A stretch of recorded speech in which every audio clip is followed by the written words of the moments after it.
তাই বলবো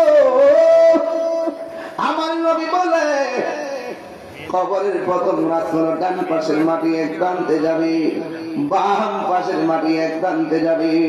দুই পাশের মাটি আইসা তোমারে আমারে এমন জোরে চাপা মারবো, ডান পাশের হাড্ডি গুলো বাম পাশের হাড্ডির ভিতরে ঢুকে যাবে, আর বাম পাশের হাড্ডি গুলো ডান পাশের হাড্ডির ভিতরে ঢুকে যাবে। আল্লাহু আকবার কথা কেন?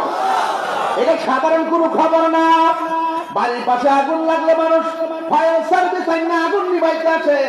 আম গাছ দিয়ে পইরা পা ভাঙে গেলে যায় হসপিটালে যায় কি করে এক্সরে করে, কথা কোন ঠিক না বেটি, প্লাস্টার করে রড ঢোকায় ঠিক করে।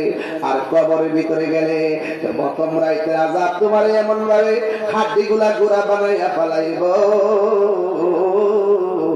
একটা মানুষ তোমার কান্নার আওয়াজ শোনার ক্ষমতা নাই। গরু শুনবে, ছাগল শুনবে, সব শুনবে, কিন্তু কেউ তোমার খবরের পারে যায় দাঁড়াইতো না।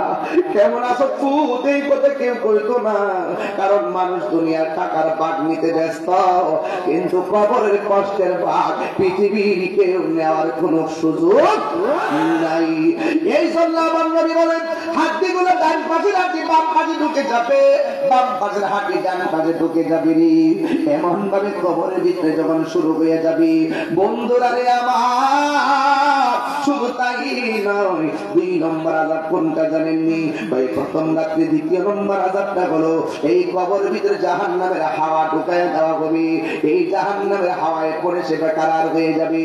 শুধুমাত্র তাই নয়, সাপ বিচ্ছু দেওয়া হবে, নাভির মধ্যে দংশন করবি, কারণ শয়তান তোমার দেহের ভিতরে নাভি দিয়া প্রবেশ করে, এই জন্য নাভির মধ্যে দংশন করা হবে।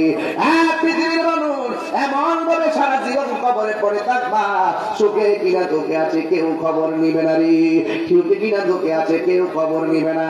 রাতের অন্ধকারে আমরা ঘর থেকে